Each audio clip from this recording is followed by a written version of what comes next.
清朝某个南方大户人家，深夜主卧的红木大床上帐幔低垂，床围上绣着鸳鸯和牡丹，男主人和正妻已经躺下了。床外3步远的地方，过道尽头靠墙的角落里，有一张窄的只能侧身的小木板，板上铺着一层薄薄的草席，一个年轻丫鬟和衣全在上面。她没有被子，冬天的时候，她就往身上多裹一件旧棉袄，冻得缩成一团，但不敢发抖。木板一响，主子会骂，她不敢翻身，她不敢睡熟，万一主子半夜要喝水，她没听见，明天一早就是一顿板子。她更不敢堵耳朵，因为帐幔里传出来的每一声响动，都可能是在叫她。这个丫鬟就是古代大户人家里一种极其特殊的存在——通房丫鬟。通房2个字，字面意思就是她睡觉的地方和主人的卧房是完全打通的，中间没有墙，没有门，最多一道布帘子。有的人家连帘子都省了，直接在床角外面的过道上铺一张草席，他就睡在那里。他不是普通的端茶倒水的下人，他是一个被嵌进主人卧室里的活人工具，白天伺候起居，晚上随时待命，主人最私密的生活，他也必须随时在旁边候着。今天强叔带你走进古代婚姻制度里最隐秘、最压抑的角落，不讲段子，不编故事，只拆制度，拆完你就会明白，古代那套看起来3妻4妾很风光的婚姻体系，底下到底压着多少人的命运。先搞清楚一件事，古代根本没有一夫多妻，很多人被古装剧洗脑了，以为古代男人都是左拥右抱，错，大错特错。从周朝开始，中国实行的就是严格的一夫一妻制，一个男人一辈子只能有一个合法妻子，这个合法2字的分量比今天的结婚证重100倍。怎么才算合法？必须走完3书6礼。那才，男方请媒人上门提亲，带着大雁当见面礼。为什么是大雁？因为大雁一生只配1次对，象征忠贞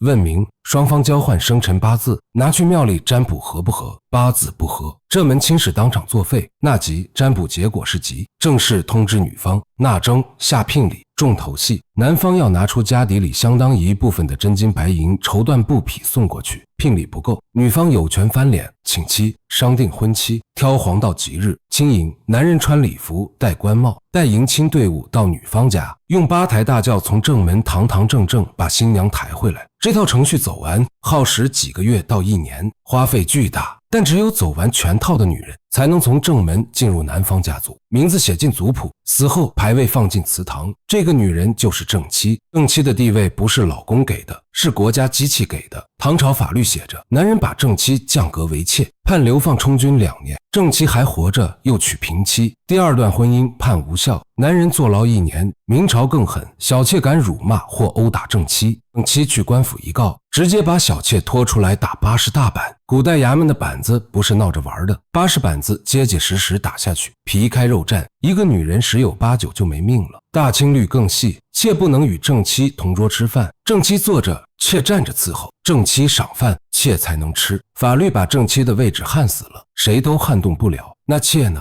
是在法律和宗法秩序里的保障远低于正妻。在很多朝代的律法里，妾更接近家庭的附属人口，甚至接近家产的一部分。纳妾不需要走6礼，花一笔钱，签一张卖身契，雇一顶小轿子，天黑以后从侧门抬进去就完事儿，没有拜堂，没有观礼，没有任何仪式。进门第一件事，给正妻磕头敬茶认主。正妻不接那杯茶，这个妾随时可以被撵走。妾的来源通常3种：花钱从穷人家买来的女孩，府里从小养大的婢女，正妻出嫁时从娘家带过来的陪嫁丫头。不管哪一种，进了门之后的生杀荣辱全在男主人和正妻手里。男主人可以转卖，可以赠送。2个达官贵人喝酒喝高兴了，把自家小妾当礼物送给对方。古代文人圈子管这叫风雅。被送走的女人有没有资格拒绝？几乎没有。而通房丫鬟连妾都不如，有妾的活要干，但连妾的名分都没有。妾好歹有一间偏房，有月例银子，通房丫鬟什么都没有。她住在主人卧室的角落里，没有自己的房间，连睡觉都是在别人的领地上借住。在说她的日常之前，强叔先带你看一看古代大户人家主卧的建筑格局。这个格局本身就是一套精密的权力设计。古代深宅大院的正房通常是整个宅子里风水最好、面积最大、采光最充足的核心建筑。正房内部分成2个区域，前面的明间白天用来接待内宅亲戚、处理家务，后面的暗间就是主人晚上安寝的私密卧室。暗间里最核心的家具是床，大户人家的床不是今天那种简单结构，那是一座小型建筑，叫拔步床或者架子床。四面有围栏，上面有顶盖，前面有踏板，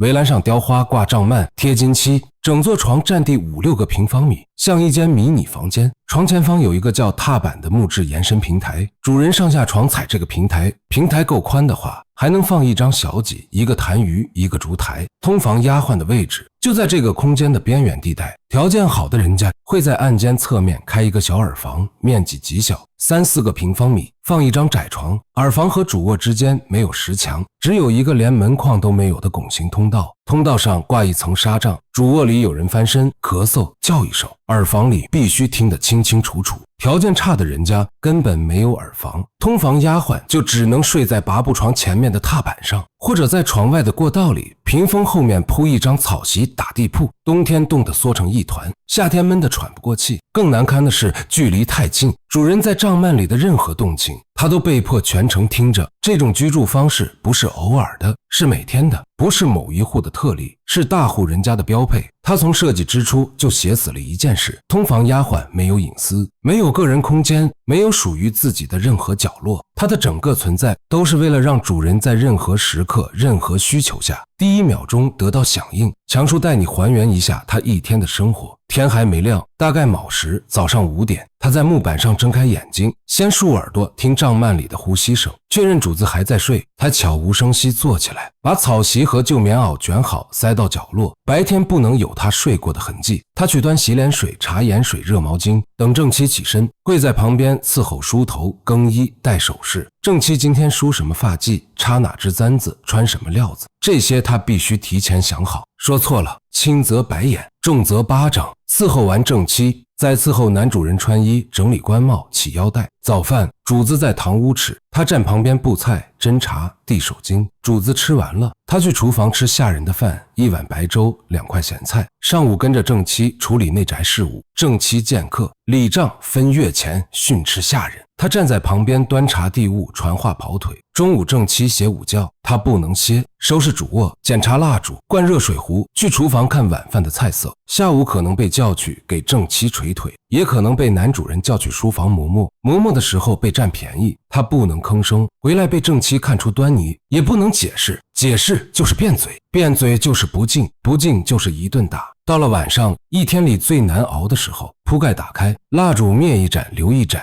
主人歇下以后，最难熬的时刻才刚开始。他在3步之外，不能睡，随时可能有差遣，递手巾、端热水、换寝衣，这些都是他的本分。有些人家的规矩更严苛，他不是在外面候着，而是必须在旁边治理，站什么位置，做什么准备，什么时候退下，都有规矩。有时候正妻身体不方便，男主人有需要，正妻一个眼神递过来，他只能按照命令走进帐幔，完成那个时代强加给他的义务。完事以后退出来，回到那张木板上，合衣躺下。没有人问他愿不愿意，没有人问他是什么感受，这就是他的每一天。明天、后天、大后天，月复一月，年复一年，直到他老了、病了、被卖了或者死了。你可能会问，正妻为什么能容忍？答案是，他不是在容忍，他是在操盘。古代社会有一句话压死所有女人：不孝有3，无后为大。正妻嫁过来3-5年没怀孕，婆家就开始嘀咕，风言风语从婆婆嘴里出来，传到亲戚耳朵里，变成全族的谈资。再拖几年还没生儿子，出枝条里的五子就会被拿出来，你可以被合法休掉，扫地出门。为了保住位置，聪明的正妻会主动给丈夫安排身边人，但安排谁讲究比下棋还复杂，绝不能让外面来路不明的女人进门。万一她背后有靠山，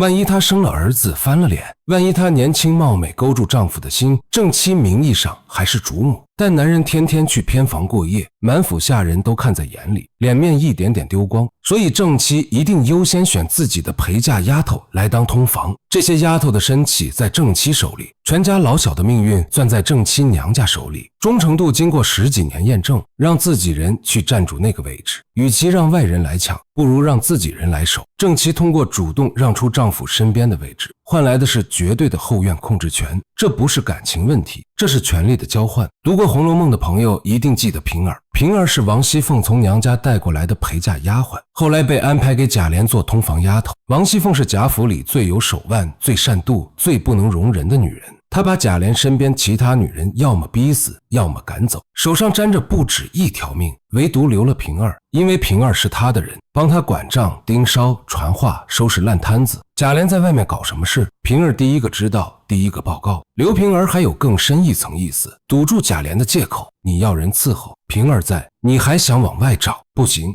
但平儿的日子有多苦，书里写了一个名场面，贾琏趁王熙凤外出不在家，偷偷和婢女私通，被赶回来的王熙凤当场撞破。王熙凤怒火攻心，转身先给了平儿几个响亮的耳光。平儿做错了什么？什么都没做，但王熙凤需要一个出气筒。平儿是最安全的，打她不犯法，打她没后果。更过分的是，贾琏为了掩饰心虚，也冲过来对平儿踢打。一个毫无过错的通房丫头，被夫妻2个人从两头打。平儿躲在偏房，捂着脸哭。她管着贾府几百号人的账目，下人们见了她都毕恭毕敬叫平姑娘。但那一刻，她清楚地知道，在主子眼里，她就是一件东西，高兴了用，不高兴了踢。平儿不是虚构人物的夸张，她是古代无数通房丫鬟真实处境的缩影。你可以无限接近权力核心，但你永远不是权力本身。风平浪静时，你是体面人；风暴来时，第一个被扔出去挡浪的一定是你。更残酷的在后面。假设通房丫鬟怀了身孕，你以为是好事？不，这可能是她最危险的时刻。如果正妻还没生出嫡长子，她绝不允许任何人抢在前面。通房丫鬟有了身孕，正妻的第一反应不是恭喜，而是想办法让这个孩子消失。手段很多，灌药、罚干重活、罚跪院子，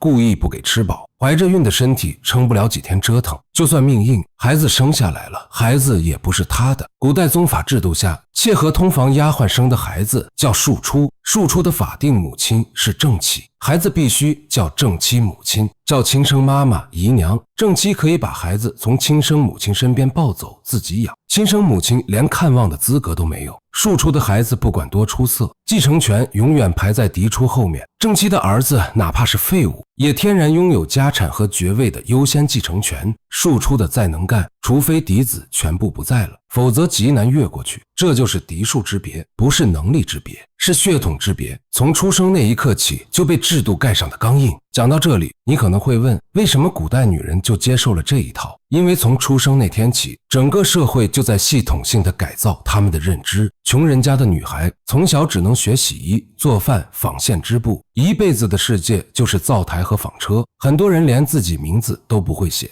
大户人家的千金有条件读几天书，但读的是女诫、内训、女论语、女范节录，合称女四书。这些书反复灌输的核心就几个字：服从。服从父亲，服从丈夫，服从儿子。你没有自我，你的全部价值就是依附于家族秩序。在这套教育下，正妻从小就被教导给丈夫主动安排通房和小妾，不是屈辱，是贤良淑德的表现。如果你嫉妒，不允许丈夫纳妾，你会被全社会指责，亲戚骂善妒，婆家骂不贤，族里老人骂败坏门风。所以最后的结果往往是把底层女孩推上通房丫鬟这条绝路的不是男人，而是已经被这套观念塑造过的正妻。受害者变成执行者，执行者自己也是受害者。这是封建礼教最深的一层残酷，它让每个人都成为这台机器的零件，自觉自愿地转下去。说到这里，强叔知道评论区一定有男观众在想，虽然制度残酷，但古代男人至少享其人之福了吧？帮你算一笔账，算完你不想穿越了。明清时期，7品知县正经朝廷命官，1年合法俸禄约45两白银。这45两要干什么？养自己、正妻、孩子，维持官员家庭最基本的体面。每月应酬、送礼、请客，逢年过节给上司送宾进探敬。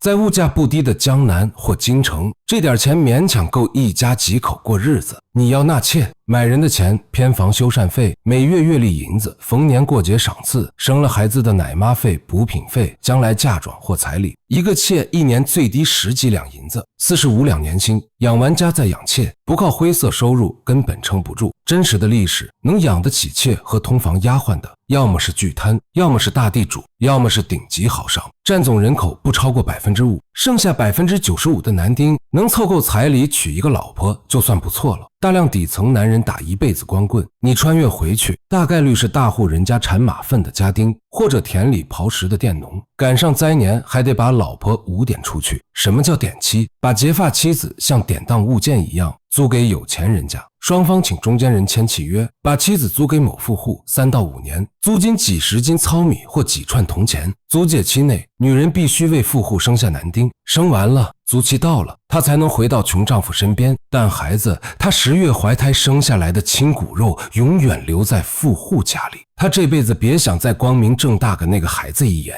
这种事不是个案，它在中国底层农村顽固存在了上千年。无数女人在这种绝望的制度里度过了短暂而悲惨的一生。强叔花这么长时间拆这套制度，不是为了猎奇，是因为当你看懂了每一层正妻的权利来自法律和家族，妾的命运取决于正妻的态度，通房丫鬟连命运都没有资格拥有，你就会发现古代的婚姻从头到尾跟爱情没有1毛钱关系，它是2个家族之间的并购交易。正妻是男方家族通过6礼聘金收购进来的合伙人，他背后站着娘家的政治和经济资源，他的任务不是被爱，是管理家庭资产，生产合法继承人，维持2族的利益纽带。齿，这台机器的备用零件，主要功能是延续血脉，偶尔用来社交。通房丫鬟连零件都算不上，它是润滑油，让机器不卡壳，用完了随时换掉。这台机器运转了2000多年，每个人都困在里面，区别只是有的人住正房，有的人睡过道。今天隔着几百年回头看，我们当然觉得荒谬，觉得残忍。今天的婚姻跟古代比，当然好了，不止1万倍。至少没有人被卖身，被典当，被强制灌药，